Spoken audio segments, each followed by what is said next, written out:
Imagine sitting down for a high-stakes standardized English exam, right? The clock is ticking, the room is dead silent, and you're gripping your pen, fully prepared to regurgitate verb conjugations. Oh yeah, just skimming some dry, predictable reading passage about, I don't know, renewable energy or the invention of the microchip. But you turn the page, and instead of testing your ability to process empirical data, the exam asks you to diagnose the psychological breakdown of a teenager suffering from severe isolation. It is such a wild pivot. Welcome back to the deep dive, everyone. And a very special welcome to you, the learner. You're our third seat at the table today, and we are thrilled to have you here because, honestly, we are looking at something that completely subverts our expectations of what an exam actually is. Yeah, that subversion is exactly why this specific artifact is so compelling. So, for context, we are analyzing a transcript from a YouTube video created by an educator named Bukana Nureddin. Right. And in this video, he walks his students through a really comprehensive step-by-step correction of the 2025 Moroccan National English Language Exam. But the crucial detail here, and this is what makes it so fascinating, is that this is the remedial session specifically designed for the science and technical tracks. Yes, exactly. These are students whose entire academic lives revolve around hard sciences, mathematics, technical proficiency, logic-driven stuff. Right, and yet the English language exam they are taking is testing something far beyond their ability to, memorize vocabulary lists or translate technical manuals. It is actively evaluating their emotional intelligence. And their grasp of complex social dynamics, which is huge. It really is. So our mission today is to look at the specific texts, the intricate grammar rules, and the highly curated social scenarios chosen for this 2025 exam. Because we want to figure out what these choices reveal about the skills educators currently believe are absolutely essential for a student to navigate the modern world. Yeah, because the questions an exam asks tell you everything about the society that wrote it. Exactly. It stops being a mere measuring tape for data retention, right? It becomes a mirror reflecting cultural values, hidden anxieties, and, the behavioral expectations placed on the next generation. Okay, let's unpack this. Because learning a language, it always starts with trying to understand a story. Right. And the narrative chosen for the reading comprehension section of this exam, which carries a massive weight of 15 points, by the way, feels entirely unexpected for an audience of mathematically minded teenagers. It really does. It focuses on this intensely emotional, vulnerable narrative about a girl named Ruth. Yeah, tell us a bit about Ruth. So the story drops the student directly into Ruth's severe psychological crisis. Her sister leaves home to attend university, and the text details how Ruth is suddenly overwhelmed by profound feelings of being lost and deeply lonely. Oh, wow.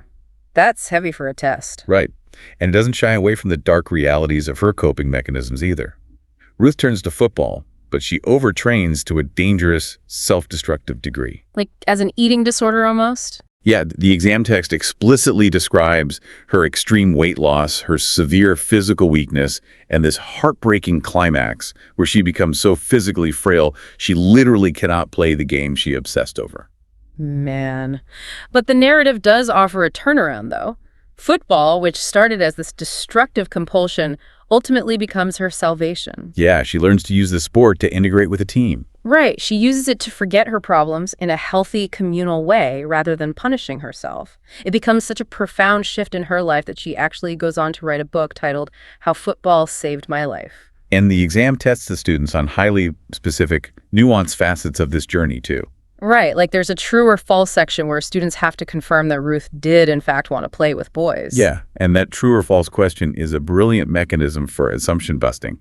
The test designers are checking to see if the student is actually parsing the text or if they're just relying on generic cultural stereotypes about gender and sports. That makes total sense. They also have to verify that football remained the single most important thing in her life, which proves they understand the actual timeline of her recovery. The part of the test that really caught my attention, though, was how it handles Ruth's underlying motivation. Oh, about the book. Yeah. The text highlights the core message Ruth wants to share with people suffering from mental health issues, which is simply ask for help. Right. And the exam explicitly tests whether students comprehend that she wrote this book not for attention and not for gratitude or thanks, but strictly to broadcast that message of seeking help. Even on a mechanical level, they tie it together. When they test vocabulary matching, they ask students to connect the word isolation in the text to the concept of loneliness. And the word stop till word quit, right? Exactly. They are essentially anchoring the vocabulary test to the emotional weight of her trauma.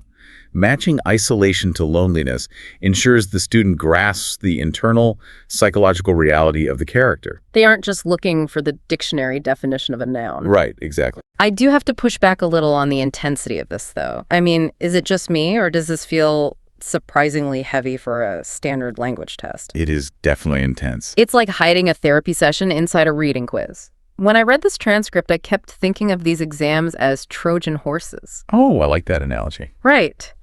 They roll this seemingly innocent vocabulary test into the classroom, but hidden inside the wooden horse is this incredibly complex moral and psychological lesson about mental health, eating disorders, and the importance of community. It's a lot. It is. Are we really supposed to be evaluating 18-year-old science students on their grasp of psychological trauma during a high-pressure test? Well, it is an incredibly heavy load to place on a student during a timed exam, no question. Traditional educators would likely argue that this has no place on a standardized test because it introduces way too many subjective, emotional variables. Yeah, I could see that argument. But what's fascinating here is the deliberate bet the creators of this exam are making. By using this highly relatable, vulnerable narrative about mental health, they are declaring that emotional intelligence is a core component of language comprehension. Wow. So they are essentially saying you can't truly be fluent in English unless you can decode the human condition. Yes. It proves that understanding a language isn't just about reading words on a page in a vacuum. To secure those 15 points on this section, the science student has to identify the author's true intent. They have to realize she wasn't just seeking attention. Exactly. They have to understand that her overtraining was a symptom of a psychological crisis, not just, athletic dedication. The student is basically being asked to demonstrate empathy in order to pass. That is a profound institutional statement. It really is. It shows that technical skills, knowing the math, knowing the science, they're no longer enough. Emotional literacy is now a required fluency. Okay, so we've established that the exam demands emotional intelligence to understand the narrative. But raw empathy isn't going to get you very far if you can't articulate it with precision. Yeah, it is not. So, if Ruth's story is the emotional soul of the language, we need to look at the physics of how that soul is actually expressed. Which brings us to the surprisingly mathematical logic of the grammar section. Yeah, the language and grammar section is also worth 15 points, and it acts as the architectural blueprint. Without it, the emotional narrative just collapses into a puddle of disconnected feelings. Totally. Watching Buchanan Nuruddin walk through this section fundamentally changes how you view grammar. It ceases to be a list of arbitrary punishments designed by strict teachers. Which is how we all felt in school. Right. But instead, it reveals itself as a series of intricate logic puzzles. Let's dive into the specific examples from the source material because they are just brilliant. For instance, the exam tests the concept of parallelism. They treat the word and as a balancing scale. The rule is if you place a noun like ambition on one side of the scale, you must pair it with a structurally similar noun on the other side. So ambition must be balanced with energy. And the stakes are higher than just losing a point on a test. If you mess up that symmetry, like if you pair ambition with the adjective energetic, the sentence literally loses its structural integrity. It sounds wrong. It becomes mentally jarring for the listener. Yeah. Then the exam moves on to test relative clauses, which is entirely about precision and avoiding chaos. Oh, like the brother example. Yes. The example Nuruddin highlights is, my brother who studies at the university is younger than me. Right. You use that specific identifier because if you have three brothers, you have to use language to narrow down the reality you're talking about. You are literally using words to filter the world for your listener. Exactly. And then they test prepositions, which are notoriously brutal in English because they defy direct translation. Yes. Knowing that you are interested in something, but depending on something.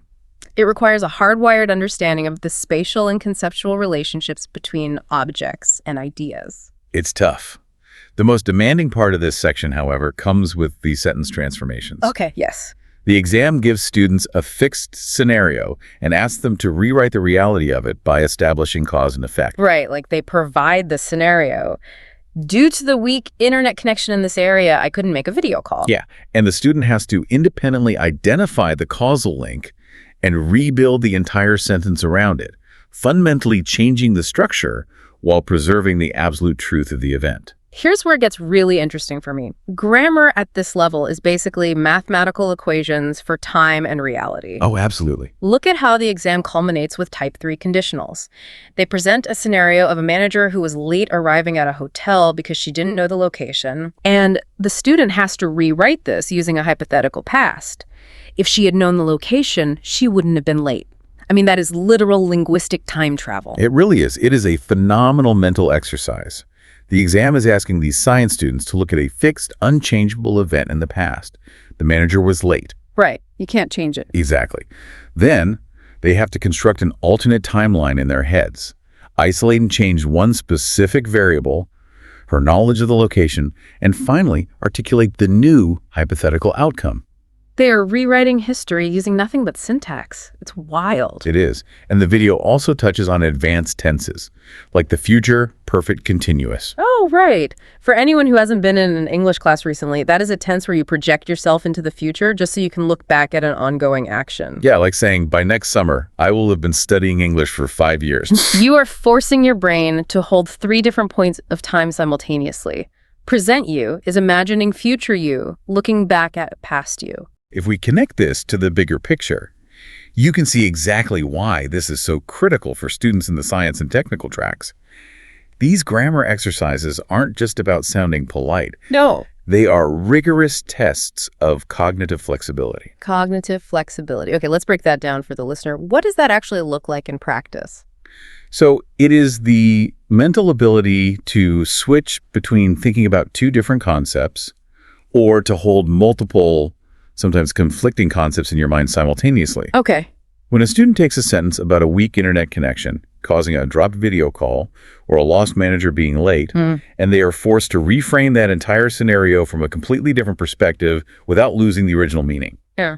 That is an incredibly high-level executive function. It's like looking at a complex 3D object from the top and then being asked to describe exactly what it looks like from the bottom without ever actually being allowed to turn it over in your hands. You have to rotate it in your mind. That is the perfect analogy. Yeah. You are manipulating reality in your head. Think about their future careers. Yeah. You know?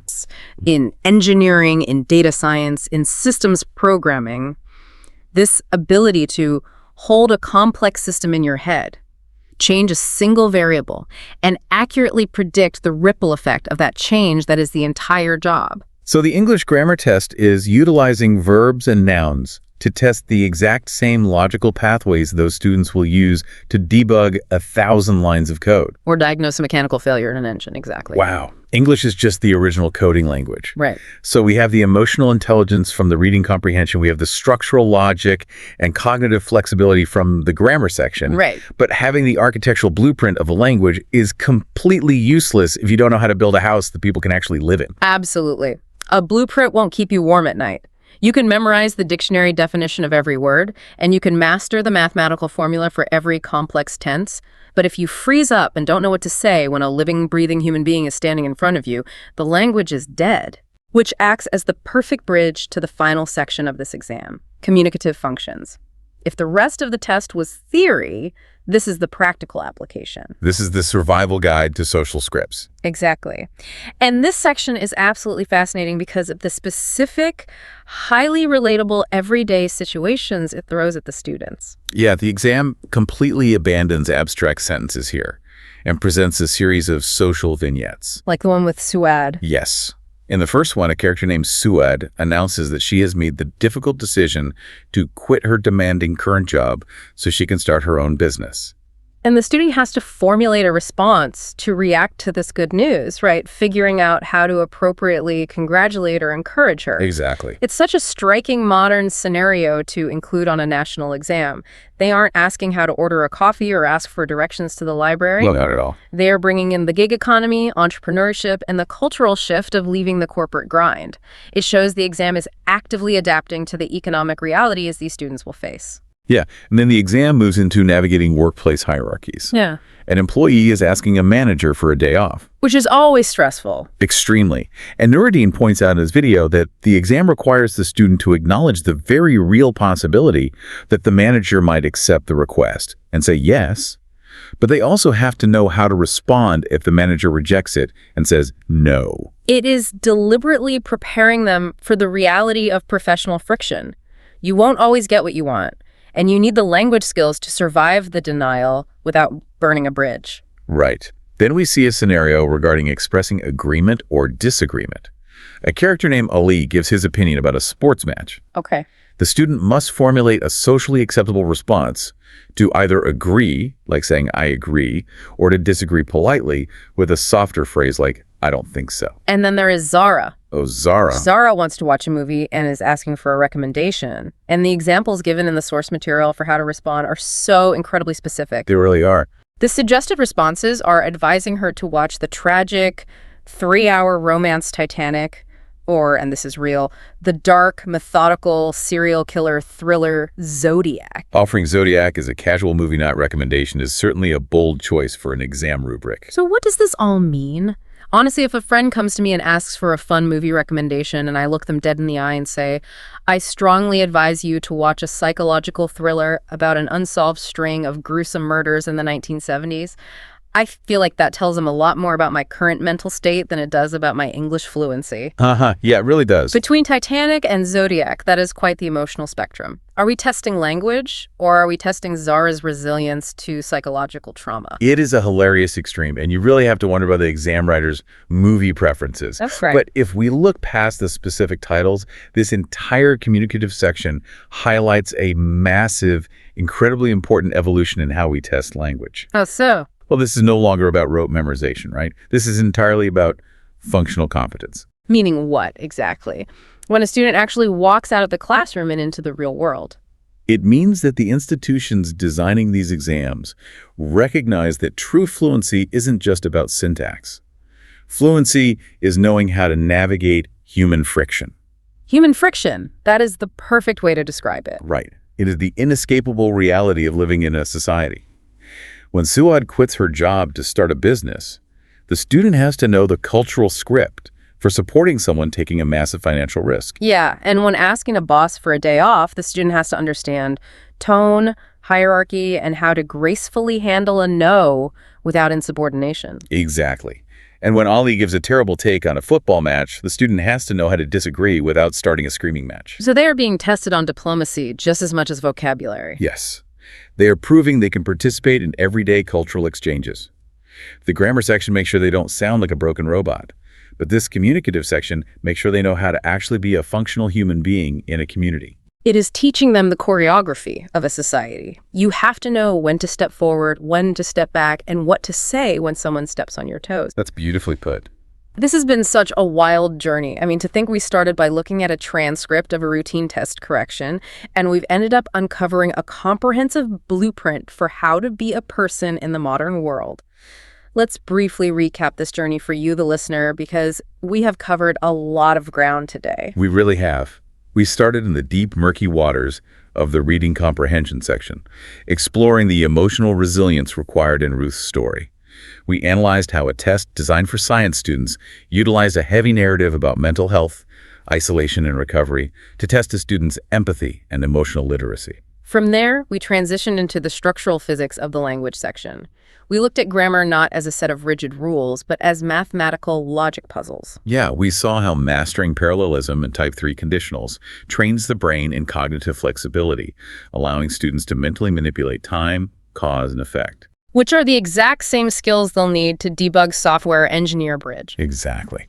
And finally, we landed in the communicative functions section, where all of that raw emotion and structural logic gets put to the ultimate test. Right, navigating the everyday social minefields of human interaction, learning how to congratulate an entrepreneur, how to handle rejection from a boss, how to disagree with a friend respectfully, and of course, how to recommend a movie about a serial killer with a straight face. Naturally. It really changes how you view the humble exam paper. It's so much more than a grade. It is. And when we look at this 2025 exam in its totality, it raises a new, deeply important question for you, the listener. If a language test is ultimately a reflection of the society that creates it, what do the English tests you took in your past say about the era you grew up in? Are exams just measuring our knowledge? Or are they secretly training us on the cultural scripts we're expected to follow for the rest of our lives? That is a staggering thought to sit with. Are we learning to connect with each other, or are we just learning our lines in a societal play? Exactly. Well, the next time you are faced with a standardized test, a corporate training module, or any kind of institutional document, look past the surface. Look at the stories it chooses to tell, the mental gymnastics it asks you to perform, and the social dances it expects you to know. Thank you so much for joining us on this deep dive into the source material today. Keep your eyes open, keep asking questions, and keep looking for the hidden stories in the everyday texts around you. We'll see you next time.